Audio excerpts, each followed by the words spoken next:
வணக்கம். பீகாரில் இவ்வளோ பெரிய வெற்றியை பாஜக கூட்டணி கொடுக்குது, என்டிஏ கூட்டணி கொடுக்குது அப்படின்னா, இதுக்கு பின்னாடி ஏதோ இருக்குப்பா அப்படிங்கிற மாதிரி தான் இருக்குது. ராகுல் காந்திக்கு செல்வாக்கு இல்லையா? ராகுல் காந்திக்கு கூட்டணி வச்சிருக்கிற தேஜஸ்விக்கு செல்வாக்கு இல்லையா? என்ன தான் நடந்திருக்குது குஜராத்தை, பீகாரை பொறுத்த வரைக்கும் அப்படிங்கிற மாதிரி தான் எல்லாருமே கேள்வி கேட்க ஆரம்பிச்சிருக்கிறாங்க. தேர்தல் கணிப்பு, கருத்து கணிப்பு தேர்தல் முடிஞ்சதுக்கு முன்னாடியே வந்து வெளியிட்டாங்க. அந்த தேர்தல் கருத்து கணிப்பு கூட இவ்வளவு தூரம் சொல்லவே இல்லை. அதை தாண்டி இந்த என்டிஏ கூட்டணி மிகப்பெரிய ஒரு வெற்றியை பெற்றிருக்கு. தேர்தல் கருத்து கணிப்பு கூட இவ்வளோ சொல்ல முடியாத அளவுக்கு வெற்றியை எப்படி பெற முடிஞ்சது அப்படின்னா, உழைப்பு உழைப்பு உழைப்பு, பாஜக களத்தில் இறங்கி உழைச்சது அப்படின்னு சொல்கிறத தாண்டி ராகுல் காந்தி ஒரு குற்றச்சாட்டை வச்சார். தேர்தல் வாக்கு திருட்டு அப்படிங்கிற மாதிரி ஒரு குற்றச்சாட்டை வச்சார். அதெல்லாம் வந்து இப்போ மக்களுக்கு புரிகிற மாதிரி சொன்னார். கிராமப்புற மக்களுக்கு வந்து பெருசாக அதெல்லாம் புரியாது. அவர் வந்து பேரணி பாட்னாவில் ஆரம்பித்து பாட்னாவிலே மிகப்பெரிய ஒரு பேரணியை நடத்தினார், முடித்தார். அந்த பேரணியில் லட்சக்கணக்கான தொண்டர்கள் வந்து வந்தாங்க. அவ்வளோ பேர் என்னாச்சு? வாக்கு போட்டாங்களா, போடலையா, அவங்களுக்கு வாக்கு இல்லையா, என்ன தான் நடந்திருக்குது அப்படிங்கிற மாதிரி ஒரு கேள்வியை காங்கிரஸே கேட்குற மாதிரி ஒரு சூழ்நிலை ஆச்சு. என்ன தான் பாச்சு, இவ்வளோ தொகுதியில் நம்ம வெற்றி பெறுவோன்னு எல்லாருமே பேசுனீங்க, ஒன்றுமே நடக்கவே இல்லை, நம்ம எதிர்பார்த்தது கூட நடக்கலை, 6 தொகுதிகளை மட்டுமே வெற்றி பெற முடியுது, எப்படி இதெல்லாம் சாத்தியம், நம்ம இந்த எதிர்பார்த்தது எதுவுமே நடக்கலையே அப்படிங்கிற மாதிரி ஒரு கேள்வி வந்தது. தொடர்ந்து ஒரு மனுஷன் 20 வருஷமாக வந்து நிதிஷ்குமார் முதலமைச்சராக இருக்கார். காட்சி மாறி மாறி மாறி எப்படியோ அவர் முதலமைச்சருக்கு வந்துடுறாரு.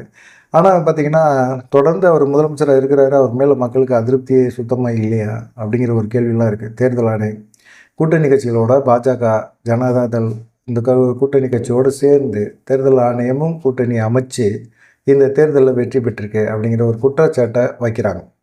நீதிமன்றத்தில் வந்து வழக்கு இருக்குது. இது சம்மந்தமாக நீதிமன்றத்தில் எஸ்ஐஆர் தொடர்பான வழக்குகள் இருக்குது. இந்த வழக்குகள் போயிட்டே இருக்குது. ஆனால் நீதிமன்றமும் வந்து பார்த்திங்கன்னா இந்த எஸ்ஐஆருக்கு ஒரு தடை போடவே இல்லை. அதை தாண்டி பார்த்திங்கன்னா அந்த வழக்கு முடியலை. ஜட்ஜ்மெண்ட்டும் தேர்தலுக்கு முன்னாடி வந்துடும் அப்படின்னு எதிர்பார்த்தாங்க. ஆனால் நீதிமன்றமும் அதை சொல்லலை. தேர்தல் ஆணையம் எஸ்ஐஆரை விடுது. நீதிமன்றமும் பாஜக ஆதரவாக இருக்குது. இப்படி எல்லாமே பார்த்திங்கன்னா இந்த பாஜக கூட என்டிஏ கூட்டணிக்கு சாதகமான ஒரு சூழ்நிலையை கொண்டு வராங்க அப்படிங்கிற மாதிரி இருக்குது. ராகுல் காந்தி வந்து மிக முயற்சி பண்ணார், எப்படியாவது நம்ம வெற்றி பெற வைக்கிறது, காங்கிரஸை வெற்றி பெற வைப்போம் அப்படிங்கிற ஒரு எண்ணத்தில் இருந்தார். அவர் வந்து என்ன செஞ்சார், கர்நாடகாவில் மத்திய பெங்களூர் தொகுதியில் வந்து ஒரு பவர் பாயிண்ட் பர்சன்டேஜ்னால் ராகுல் காந்தி போட்டார். ஹரியானாவிலையும் அதே போல் ஒரு பவர் பாயிண்ட் நடந்திருக்குது, அங்கே வந்து வாக்கு திருட்டு நடந்திருக்குது அப்படிங்கிற மாதிரிலாம் சொன்னார். ஆனால் இது எந்த அளவுக்கு மக்கள் மத்தியில் போய் ரீச் ஆச்சு அப்படின்னு பார்த்தீங்கன்னா அதெல்லாம் பெருசாக ரீச் ஆகலை. அவர் சொல்கிறாரு, அதுக்கப்புறமா பாஜக பிரச்சாரத்துக்கு போது ராகுல் காந்தி இப்படி தாங்க பொய்யா சொல்லிகிட்டு இருப்பார் அப்படிங்கிற மாதிரி சொல்கிறாங்க. தேர்தல் ஆணையம் இதுக்கு பதில் சொல்லணும். தேர்தல் ஆணையம் வந்து அவங்களும் பதில் சொல்ல விரும்பவே இல்லை. அவங்க பாட்டுக்கு அவங்க வேலையை பார்த்துக்கிட்டே இருக்கிறாங்க. நாங்கள் எதுக்கு வந்து நாங்கள் சொல்லணும் அப்படிங்கிற மாதிரி சொல்லிகிட்டு இருக்காங்க அவங்க. இந்த மாதிரி இருக்கும்போது தான் திடீர்னு பார்த்திங்கன்னா அவர் தேஜஸ்வி யாதவ், காங்கிரஸ் இந்த இதெல்லாம் கூட்டணியில் இருக்காங்க. அவர் வந்து என்ன பாஜகவுக்கு இணையான வந்து பல திட்டங்களை வந்து அறிவித்தார். பெண்களுக்கு வந்து மாதம் 2500 தரோம், வீட்டுக்கு ஒருத்தருக்கு அரசு வேலை தரோம். ஏன்னா அங்கே வேலைவாய்ப்பு மிகப்பெரிய ஒரு பஞ்சாயத்தாக இருக்குது, வேலைவாய்ப்பு பிரச்சனை அதிகமாக இருக்குது. இவங்களை நம்பி பெண்களுக்காக வந்து 2500 மாதம் தரோம். ஏன்னா இங்கே மகளிர் உரிமை தொகை தராங்களா, அதே போல் அங்கேயும் கொடுக்கறதுக்கான முயற்சி தேஜஸ்வி அதை வந்து எடுத்தார். கிட்டத்தட்ட 1 கோடி பெண்களுக்கு வந்து இந்த வாக்குறுதி போய் சேர்ந்தது.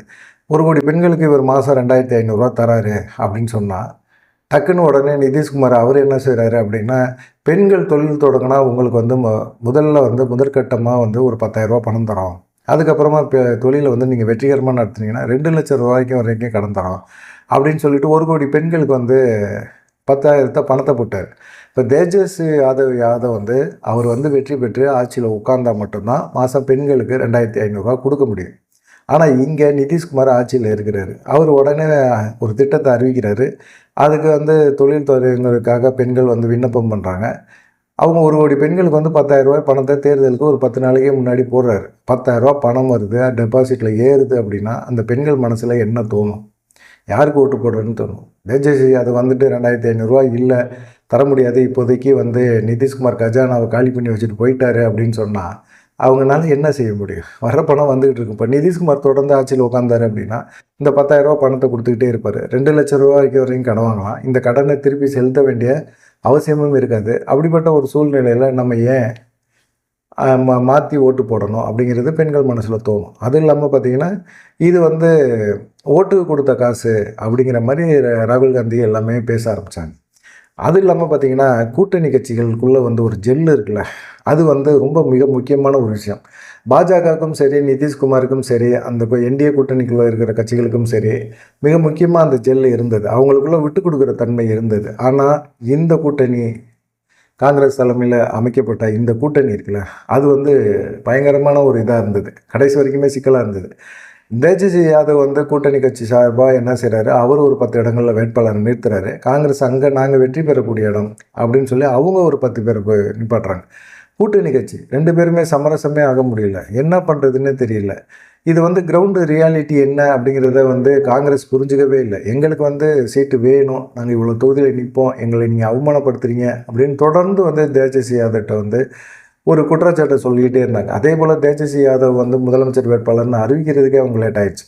இப்போ என்டிஏ கூட்டணியில் நிதிஷ்குமார் அப்படிங்கிறது முதலமைச்சர் வேட்பாளர் அப்படின்னு அமித்ஷா சொல்லிட்டார். அதுக்கப்புறமும் தேஜஸ்வி யாதவ் வந்து இந்திய கூட்டணி சார்பாக காங்கிரஸ் வந்து அனௌன்ஸ் பண்ணுறதுக்கு ரொம்ப தயக்கம் காட்டிக்கிட்டே இருந்தாங்க. கடந்த முறை பார்த்தீங்கன்னா நீங்கள் 19 இடங்களில் தான் ஜெயிச்சிருக்கிறீங்க, அதனால் 30லேருந்து ஒரு 40 தொகுதிகளை வாங்கிக்கங்க அப்படின்னு சொல்லி காங்கிரஸுக்கு வந்து தேஜஸ்வி யாதவ் எவ்வளவோ பேசி பார்த்தார். ஏன்னா ஒவ்வொரு தொகுதியிலையும் வந்து வெற்றிங்கிறது மிகப்பெரிய ஒரு இலக்கு. அங்கே எங்கெல்லாம் ஜெயிக்க முடியும் அப்படிங்கிறதுல தான் அவங்க பார்ப்பாங்க. ஆனால் காங்கிரஸ் வந்து விடவே இல்லை. நாங்கள் அவ்வளோ மட்டமாக இல்லை, பீகாரில் 70 தொகுதி எங்களுக்கு கொடுங்க, கடந்த முறை 19 தொகுதியில் ஜெயிச்சிருக்கோம்ல, இந்த தடவை நாங்கள் வளர்ந்துருக்குறோம், எங்களுக்கு கொடுங்க அப்படின்னு கேட்டு 61 இடங்களை வந்து வாங்கினாங்க. இப்போ எவ்வளோ ஜெயித்தாங்க? 6 இடங்களை தான் ஜெயிச்சிருக்காங்க. இதுதான் வந்து பார்த்திங்கன்னா தேஜஸ்வி யாதவுக்கு வந்து மிகப்பெரிய ஒரு பின்னடைவு. எவ்வளவு நல்ல திட்டங்களை பீகார் மக்களுக்கு அனௌன்ஸ் பண்ணாலும் அறிவிக்க விட்டாலும், ஆனால் வந்து காங்கிரஸ் இருக்குல்ல, அது மேலே அதிருப்தியில் இருந்துக்கிட்டே இருக்காங்க மக்கள். காங்கிரஸை வந்து இனிமேல் ஆட்சியில் உட்காரவே விடக்கூடாது அப்படிங்கிற மாதிரி ஒரு எண்ணமும் அவங்களுக்குள்ளே இருக்குது. யாருக்கு? பிஜேபிக்கு இருக்குது. அது இல்லாமல் வந்து பார்த்திங்கன்னா பாஜகவோட பிரச்சாரங்கள் எல்லாமே ராகுல் காந்தி பிரச்சாரம் பண்ணிட்டு போனோன்னா அந்த பிரச்சாரம் சம்பந்தமாக தான் அவங்க நிறைய விஷயங்களை சொல்கிறாங்க. ஊடுருவல்காரருக்கு இனிமேல் பீகாரில் இடம் இல்லை அப்படின்னு சொல்கிறாங்க. அசாமில் கூட அப்படி தான் சொன்னாங்க. அசாமில் வந்து எஸ்ஏஆர் நடத்தலை, ஆனால் அதுக்கு பதிலாக தேர்தல் ஆணையம் என்ன செஞ்சாங்க அப்படின்னா என்ஆர்சி நடத்துகிறாங்க, குடியுரிமை திருத்த சட்டம் அப்படின்னு சொல்லி நடத்துகிறாங்க. அதில் வந்து அத்துமீறி உள்ள நுழைஞ்சு அசாமில் இருக்கிற அந்த மக்களுக்கெல்லாம் வந்து குடியுரிமை கிடையாது. கிட்டத்தட்ட வந்து பார்த்திங்கன்னா அசாமில் என்ன நடந்துச்சோ அதே தான் இங்கே பீகார்லேயுமே எஸ்ஏஆர் நடக்குது. இப்போ தமிழ்நாட்டிலையும் அதுதான் நடந்துக்கிட்டு இருக்குது. பீகாரில் கிட்டத்தட்ட வந்து ஒரு 65 லட்சம் பேருக்கு வந்து வாக்கு கிடையாது, தேர்தல் ஆணையம் சொல்கிறாங்க. கடைசி நிமிஷத்தில் வந்து என்ன இவ்வளோ பேருக்கு வாக்கு இல்லையா?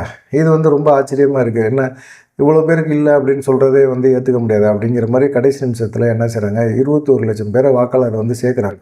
யார் யாரை சேர்த்தாங்க, யார் யாரை நீக்கினாங்க அப்படிங்கிறதே தெரியல. இந்த 65 லட்சம் பேரில் 21 லட்சம் பேரை திரும்பவும் வாக்காளர்களை சேர்த்தாங்கல்ல, அது யாரை சேர்த்தாங்க? பாஜகக்காரங்களை மட்டும் சேர்த்தாங்களா அப்படிங்கிற ஒரு கொஸ்டின் தான் இப்போ எல்லாத்துக்குமே இருக்குது.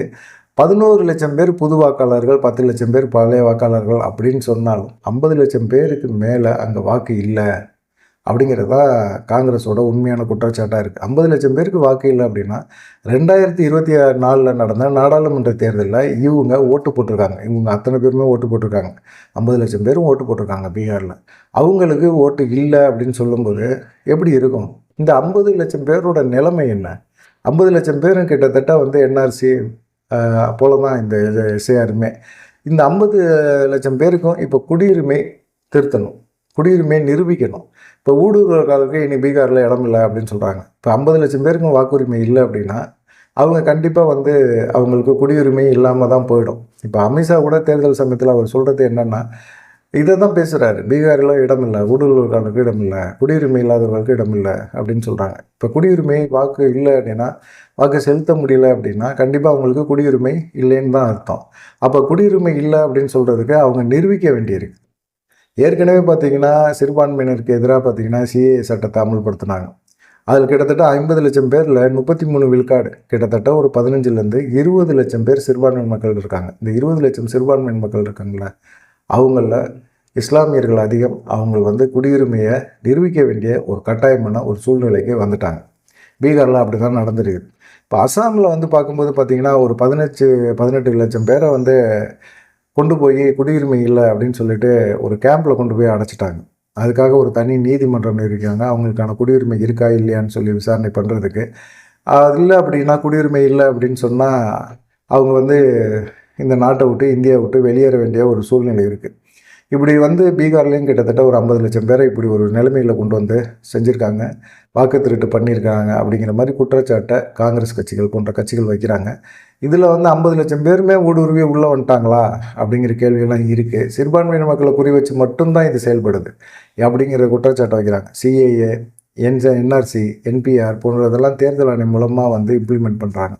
தமிழ்நாட்டிலையும் இதுதான் நடக்க போகுது, இதுதான் நடக்கும். கிட்டத்தட்ட இங்கே இருக்கிற சிறுபான்மையினர்கள் ஓட்டுகள் எல்லாமே பார்த்திங்கன்னா பறிக்கப்படும், அவங்களுக்கான வாக்குரிமை செலுத்த முடியாத ஒரு சூழ்நிலை வரும்.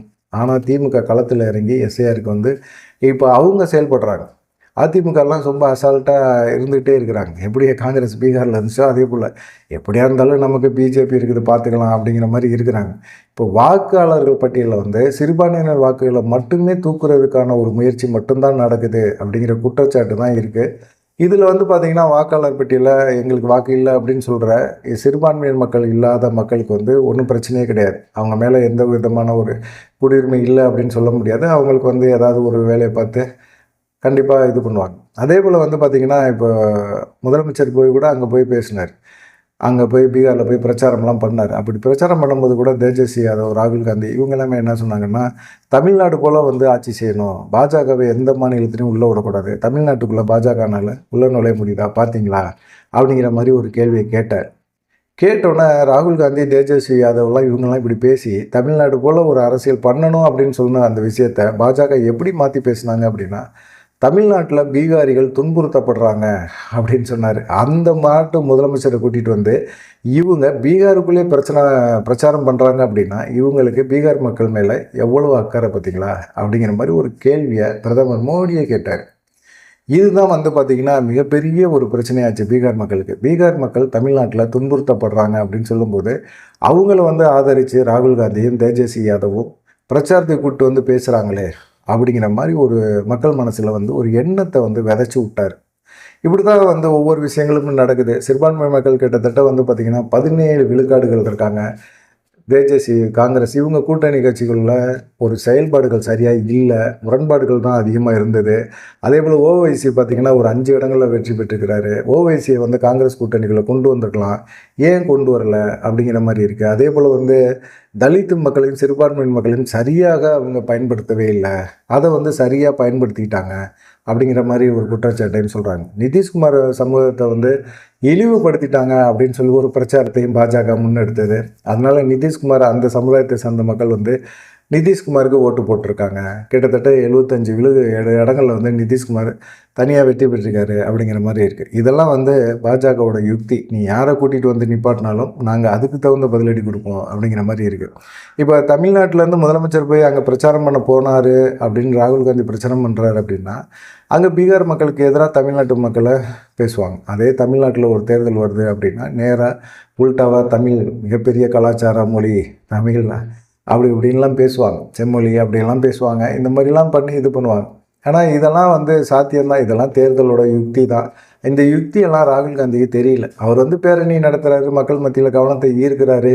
இந்த கவனத்தினால என்ன நடக்க போகும்? ஒன்றும் நடக்காது. அது இல்லாமல் பார்த்திங்கன்னா இந்த 10,000 ரூபா பணம் அப்படிங்கிற ஒரு விஷயம் வந்து பீகாரி மக்கள் மத்தியில் வந்து மிகப்பெரிய ஒரு விஷயமாக பார்க்கப்பட்டது. ஏன்னா கஷ்டம், அங்கே சூழ்நிலைகள் சரியில்லை, ரொம்ப கஷ்டப்படுறாங்க, வறுமை அதிகமாக இருக்குது, வேலைவாய்ப்புகள் அதிகமாக இல்லை. ஆனால் கடந்த எதிர்காலத்தை நோக்கி வந்து தேஜஸ்வி யாதவ் சில திட்டங்களை கொண்டு வந்தார், அந்த திட்டங்களை அறிவித்தார். அந்த திட்டங்கள் மக்கள்கிட்ட போய் சேர்றதுக்கு முன்னாடி நாளைக்கு கிடைக்கிற இதை விட இன்றைக்கி வயிற்று பசிக்கு ஏதோ கிடைக்குதுல்ல அதை பார்ப்போம் அப்படிங்கிற எண்ணம் தான் அவங்க மனசில் இருந்தது. இதில் குறிப்பாக பார்த்திங்கன்னா காங்கிரஸ் வந்து இதெல்லாம் எதிர்பார்க்கவே இல்லை. இவ்வளவு ஓட்டு நமக்கு உழுவாமல் போகும் அப்படின்னு நினைக்கவே இல்லை. மிகப்பெரிய அளவில் வந்து நமக்கு வாக்கு சதவீதம் கிடைக்கும் அப்படின்னு நினச்சாங்க. ஒரு வெற்றி வாய்ப்பை ஏற்படுத்துவோம், கண்டிப்பாக இந்த தடவை மாற்றம் வரும் அப்படின்னு எதிர்பார்த்தாங்க. எதுவுமே நடக்கலை. அதனால் பார்த்திங்கன்னா காங்கிரஸ் உட்காந்து இப்போ என்ன பண்ணலாம் அப்படிங்கிற ஒரு எண்ணம் வருது. காங்கிரஸ் தலைமையில் கூட்டணி அப்படிங்கிறது தேவையில்லை அப்படின்னு சொல்லி மம்தா பானர்ஜி முதற்கொண்டு இப்போ எல்லோரும் பேச ஆரம்பிக்கிறாங்க. முதலமைச்சர் வந்து என்ன சொல்ல போகிறாருன்னு தெரியல. காங்கிரஸ் தலைமையில் கூட்டணி வேணாம், வேறு தலைமையில் வந்து நம்ம கூட்டணியை உருவாக்குவோம், இந்திய கூட்டணியை அப்படின்னு சொல்லி குரலும் ஒலிக்க ஆரம்பிக்குது. பார்க்கலாம் என்ன நடக்கும் அப்படின்னு சொல்லிட்டு. காங்கிரஸுக்கு ஒரு சிக்கல் தான், என்ன நடக்கும் அப்படிங்கிறத பொறுத்திருந்து பார்ப்போம். நன்றி, வணக்கம்.